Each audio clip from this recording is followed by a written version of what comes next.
누구든지 그리스도 안에 있으면 새로운 피조물이라. 이 말씀으로 여러분과 함께 은혜를 나누도록 하겠습니다. 고린도후서 4장 5장의 개요는 사도 바울의 사도직에 대해서 말을 하고 있는데요. 사도직은 영광스러운 것이 맞습니다. 그런데 영광스러운 사도직 배후에는 항상 고난이 따른다. 그 점을 우리에게 강조하고 있습니다. 이 세상 속에서 수많은 사람이 각자의 목표를 가지고 살아가지만 믿는 자로서 우리는 특별하고도 명확한 목적을 가지고 살아야만 합니다. 먼저 우리에게 주시는 말씀, 고린도후서 5장 9절부터 16절까지를 읽겠습니다. 개역 개정 사판입니다. 그런즉 우리는 몸으로 있든지 떠나든지 주를 기쁘시게 하는 자가 되기를 힘써노라. 이는 우리가 다 반드시 그리스도의 심판대 앞에 나타나게 되어 각각 선악간에 그 몸으로 행한 것을 따라 받으려 함이라.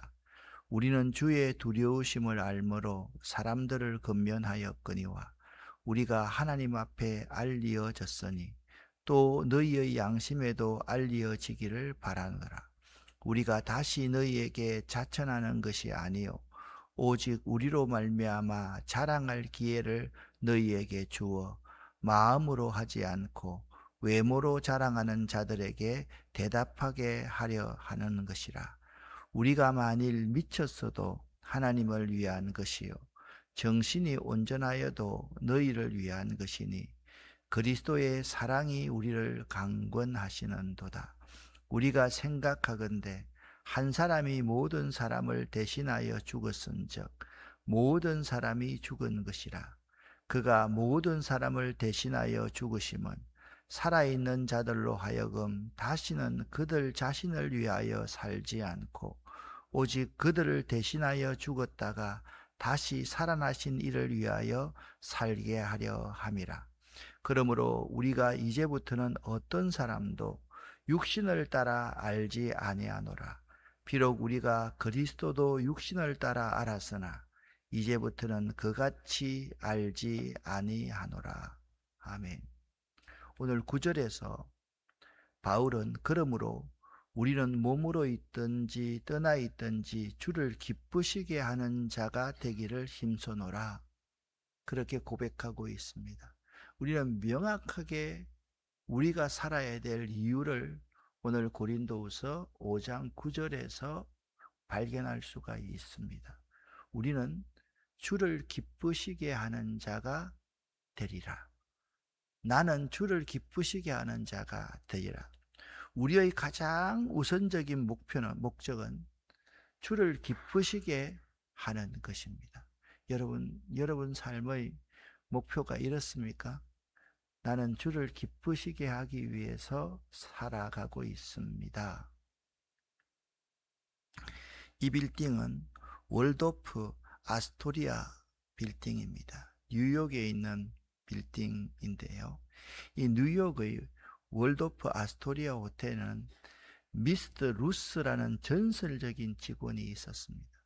이 호텔에 미스터 루스 하면 모르는 사람이 없을 정도였습니다. 그는 수십 년 동안 고객의 만족을 위해 헌신했던 사람입니다. 그가 은퇴할 때 기자들이 몰려와서 이렇게 헌신했던 비결을 물었을 때 미스터 루스는 이렇게 대답했습니다. 제 목표는 단 한 가지였습니다. 단 한 명의 고객을 완전히 기쁘게 해드리는 것입니다. 저는 매일 호텔 문을 들어서는 모든 분을 최고 고객, VIP처럼 대했습니다. 저의 봉사가 그분에게 진정한 기쁨과 만족을 줄 때 저는 제 일의 의미를 찾았습니다. 우리의 모든 선악간의 행동이 언젠가는 주님 앞에서 평가받을 것이기 때문입니다. 그렇습니다. 우리의 모든 행동이 선악간에 주님 앞에서 평가받을 날이 반드시 온다. 히브리서 9장 27절 어제 말씀 읽었지요.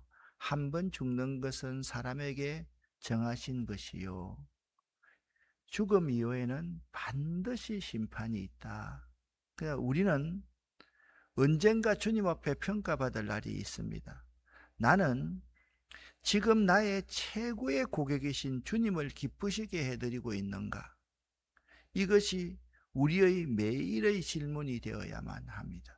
내가 주님의 고객이 아니라 주님이 나의 고객이다라고 생각을 한번 바꾸어 보시기를 바랍니다.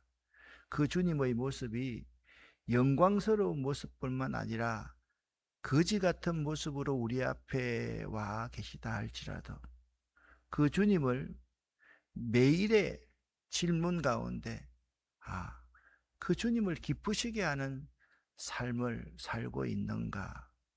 우리가 이처럼 주님을 기쁘시게 하는 삶을 살 수 있는 동력이 무엇입니까? 오늘 본문에는 이렇게 말씀하고 있습니다. 자, 오늘 이 구절이 가장 중요한 구절입니다. 14절입니다. 그리스도의 사랑이 우리를 강권하기 때문입니다. 그리스도의 사랑이 우리를 강권하기 때문이다. 이 말씀은요, 단순히 사랑 때문에 감동받는다라는 차원을 넘어선 말씀입니다. 그의 사랑 자체가 우리 존재 전체를 압도하고 통제하는 강력한 힘을 의미합니다. 우리는 그분의 대속적인 죽음으로 인해서 더 이상 나를 위해 살지 않고 오직 나를 위해 죽으셨다가 다시 사신 그분을 위해 다시 사는 삶을 살게 되었습니다. 이는 강권하시는 사랑입니다. 강권한다는 말은 붙잡아 매다, 이런 뜻입니다. 그러니까 그리스도의 사랑이 우리를 사로잡아 다른 길로 가지 못하게 이끄는 힘, 그것을 강권한다라고 표현하고 있습니다. 우리는 한 사람 그리스도께서 모든 사람을 대신하여 죽으셨음을 믿습니다. 그러니까 모든 사람을 대신해서 한 사람 그리스도가 십자가 위에서 죽으셨는데 이로써 우리는 모두 그리스도 안에서 죽은 자가 되었습니다. 그러니까 내가요 살아있으면 안 돼요. 내가 죽어야 그분이 삽니다. 이런 말 있지요. 아사 교회 생이요, 아생 교회 살아.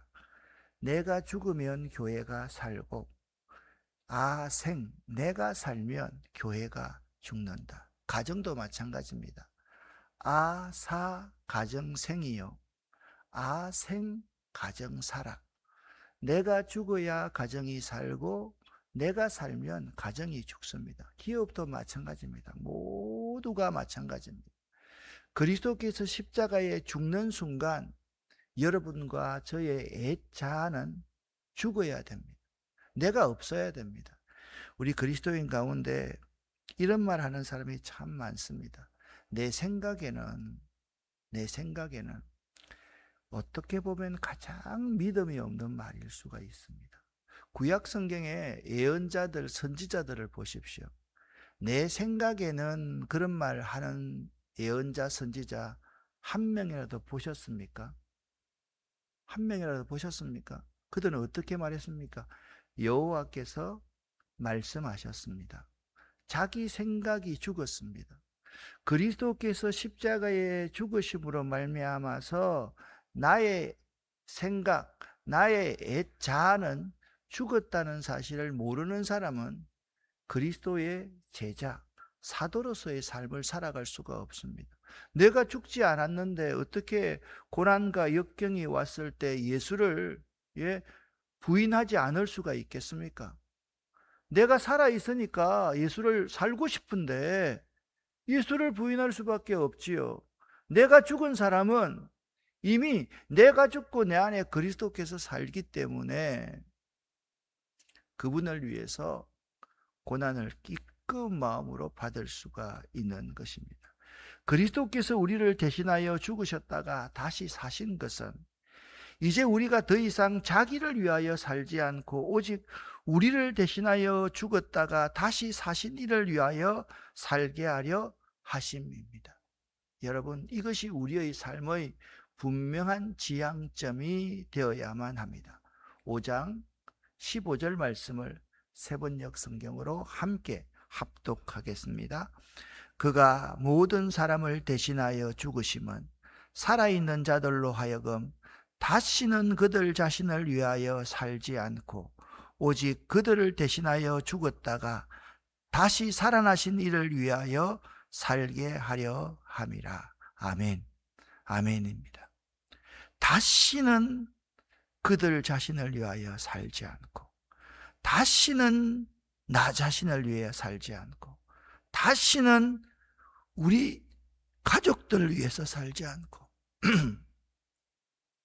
나를 대신하여 죽으셨다가 다시 살아나신 그분을 위하여서 살게 하려 하시려고 그분 예수님께서 모든 사람을 대신하여 죽으셨다라는 사실입니다. 믿는 성도가 사는 목적은 자아 실현이 아닙니다. 좀 나은 삶을 살기 위해서가 아닙니다. 다른 사람보다 윤리와 도덕적으로 뛰어나기 위해서 사는 것이 아닙니다. 믿는 성도가 사는 목적은 예수 그리스도를 위한 삶입니다. 아멘. 아멘입니다. 믿는 성도가 사는 목적은 예수 그리스도를 위하여 사는 삶입니다. 그것을 오늘 고린도후서에서 사도 바울은 강조하고 있습니다. 그분의 사랑 때문에, 그분의 희생 때문에 우리는 기꺼이 우리의 삶을 그분께 드립니다. 그래서 우리는 이렇게 고백할 수 있습니다.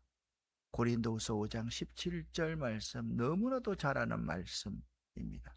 함께 개역개정 사판으로 17절부터 19절까지를 읽겠습니다. 그런즉 누구든지 그리스도 안에 있으면 새로운 피조물이라.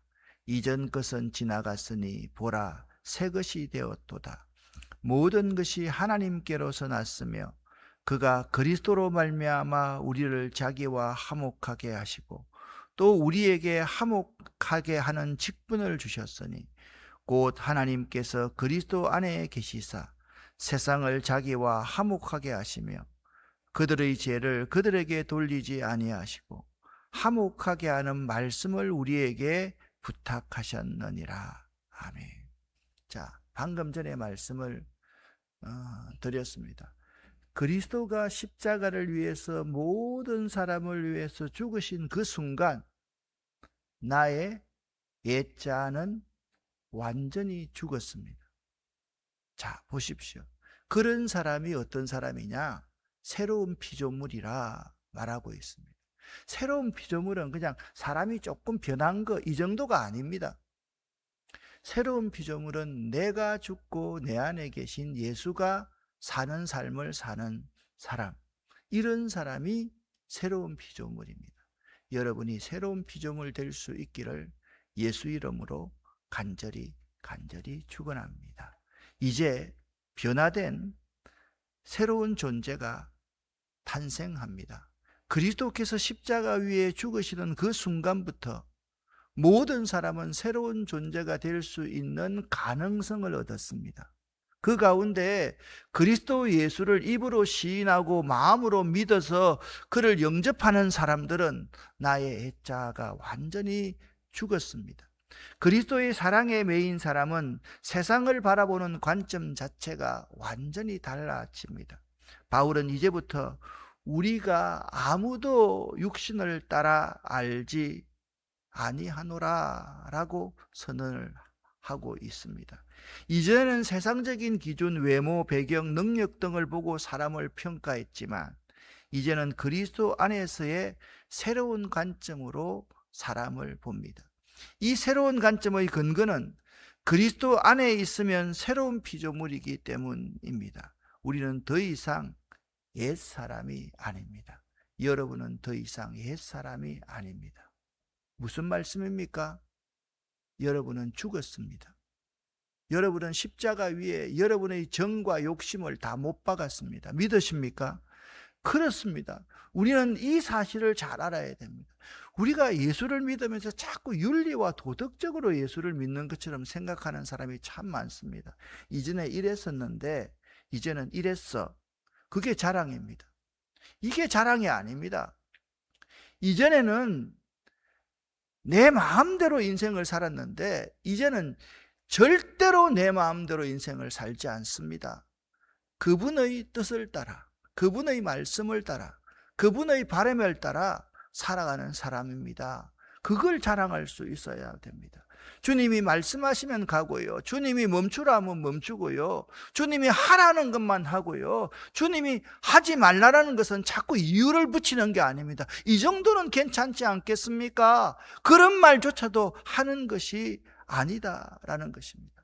특별히 엔 그리스도, 그리스도 안에 있다는 것은 단순히 교회를 다닌다, 예수를 믿는다, 신앙을 갖는다는 의미가 아닙니다. 그것은 그리스도와의 생명적 연합을 의미합니다. 무슨 말씀입니까? 그리스도가 끊어지면, 그리스도가 공급되지 않으면 나는 죽었음을 의미하는 것입니다. 그래서 이 그리스도 안에 있다는 것이 매우 중요합니다. 근본적으로 새로운 존재가 되었다는 선언입니다.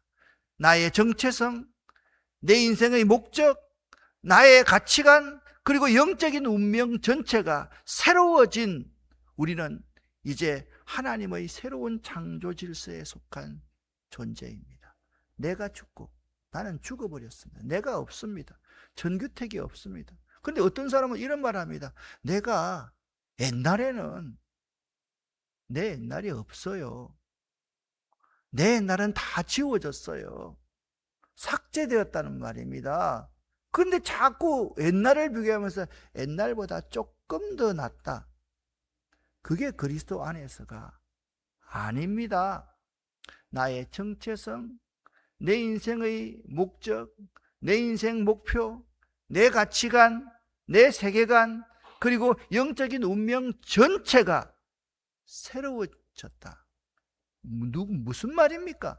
그리스도가 내 인생의 진정한 주인이라는 의미입니다. 새로운 피조물이 되었다는 것은 하나님과의 관계가 완전히 복원되었다라는 의미입니다. 새 생명, 새 정체성, 화목하게 된 모든 것이 하나님께로부터 났고 하나님께로부터 온 것입니다. 할렐루야. 이는 우리의 노력이 아닌 오직 하나님의 주도적인 주권적인 은혜인 것입니다. 하나님은 우리가 원수되었을 때 예수를 통하여 우리를 자기와 화목하게 하셨습니다. 그리스도의 십자가는 하나님과 인간 사이를 가로막던 장벽을 무너뜨렸습니다. 자, 여기 있는 우리 가운데 젊었을 때 이 장발장 이야기, 레 미제라블, 이 책을 아마 다 읽어 보셨을 것입니다. 그러니까 진벨진 이야기, 진벨진이라는 말이 우리나라에 소개될 때 번역될 때는 장발장으로 소개된 것입니다. 빵 하나를 훔친 죄로 이 진벨진 장발장은 19년간 옥살이를 하고 나옵니다. 그래서 이 장발장의 을 주제로 한 레미제라블이라는 이 소설은요, 사회 정의와 인간의 존엄성 문제를 다루는 문제입니다. 말씀드렸듯이 그는 고된 옥살이를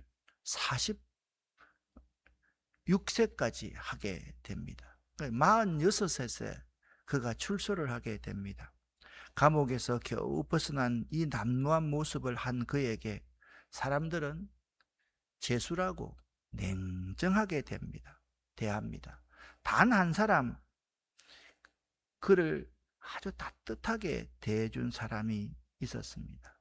미리엘 주교만이 그를 사람답게 대접해 줍니다. 감옥살이를 하는 동안 이 장발장은 나쁜 짓에 몸이 베어서 이 주교의 은촛대를 훔치지만 주교는 그를 용서할 뿐만 아니라 도둑 맞았다는 사실 그 자체를 부인하며 되리어 장발장을 살려줍니다. 그리고 은촛대를 장발장에게 줍니다. 선물로 줍니다. 이 엄청난 사랑과 용서의 행위는 이 진벨진의 삶을 완전히 바꿔 놓습니다. 그는 비로소 자신을 위한 삶을 버리고 주교의 사랑에 보답하는 삶, 즉 타인을 돕고 헌신하는 새로운 삶을 살기 시작합니다. 한 사람 성직자의 사랑이 그의 삶을 강권한 것입니다. 이럴 때 강권한다라는 단어를 사용합니다. 여러분, 참 대단한 소설이죠. 우리에게 베푸신 그리스도의 사랑은 진벨진의 받은 용서보다 훨씬 더 크지 않습니까? 그분은 하나님이셨습니다. 하나님의 본체로서 하나님의 영광을 다 거부하고 낮은 자가 되어서 종이 되었습니다. 그리고 그 종으로서 하나님이 죽기까지 복종하십니다. 우리 죄를 대신하여 십자가 위에서 죽으셨습니다. 그 사랑이 바로 우리를 강권하는 힘입니다. 여러분, 오늘 여러분과 제가 그 사랑이 나를 강권하는 힘이다. 하나님이 나를 대신하여서 십자가 위에서 죽으셨다. 그 사랑, 그 은혜 얼마나 큰지를 아는 사람은 이 십자가 앞에서 눈물 흘리며 통곡하지 않을 수가 없는 것입니다. 그런 사람은 자꾸 나는 어떻다, 내 경험은 어떻다, 내 생각은 어떻다라는 말을 하지 않습니다. 우리가 더 이상 나 자신의 욕망과 명예와 이익을 위해 살지 않고 주님과 복음과 이웃을 위해 사는 것은 우리가 받은 생명의 빚에 대한 가장 아름다운 응답이자 목적입니다. 그분이 나를 위해서 죽으시지 않았다고 한다면 우리의 이 자리가 없기 때문입니다. 그렇습니다. 십자가의 엄청난 바로 그 스토리가 우리를 새로운 피조물이 되게 했습니다. 여러분, 다시 한번 정리합니다. 새로운 피조물이 되게 하였다는 것은 어떤 의미라고 그랬습니까? 십자가 위에 내 정과 욕심을 완전히 못 박았다. 나는 죽었다. 나는 없다. 나는 삭제되었다. 그것이 바로 새로운 피조물이라는 의미입니다. 고린도후서 5장 17절 말씀을 여러분 꼭 명심할 수 있기를 바랍니다. 그런즉 누구든지 그리스도 안에 있으면 새로운 피조물이라. 이전 것은 지나갔으니 보라 새 것이 되었도다. 고린도후서 5장 17절 말씀. 우리가 잘 아는 목사님이 지었던 찬송입니다. 생명과 바꾼 주의 사랑을 잊지 않게 하소서. 나를 위해 흘렸던 주의 눈물 잊지 않게 하소서. 감사합니다. 주님 고맙습니다. 그 사랑 때문에, 그 눈물 때문에 주 앞에서 예배합니다. 한 번만 같이 불러보겠습니다. 생명과 바꾼 주의 사랑을 잊지 않게 하소서. 나를 위해 흘렸던 주의 눈물 잊지 않게 하소서. 감사합니다. 주님 고맙습니다. 그 사랑 때문에, 그 눈물 때문에 주 앞에서 위에서 예배합니다. 오늘 여러분 유튜브 들어가서 생명가 바꾼 주의 사랑을, 이 장종택 목사님 그 곡을 꼭 한번 들어보시기를 바랍니다. 기도하겠습니다. 그리스도의 사랑이 나를 강건케 하십니다. 그리스도의 사랑이 우리를 강건케 하십니다. 감사합니다. 내가 죽습니다. 내가 죽었습니다. 내가 죽어야 교회가 살고, 내가 죽어야 가정이 살고, 내가 죽어야 사업이 삽니다. 잊지 않게 도와주시옵소서. 나의 생명과 바꾼 그 주님의 십자가 위에서 그 사랑이 나를 강건케 합니다. 그 사랑 잊지 않도록 도와주시옵소서. 오늘도 간절히 기도하는 우리의 기도에 하나님 응답하시고, 오늘 저녁 수요 성경 강의 시간까지 우리가 잘 이겨낼 수 있도록, 승리할 수 있도록 도와주시고, 하나님의 날마다 주시는 그 공급하시는 힘으로 살아갈 수 있도록 도와주시옵소서. 이 새벽에 기도할 때 하나님 우리에게 응답하여 주시옵소서. 예수 그리스도의 이름으로 축복하옵고 간절히 기도 올립니다. 아멘.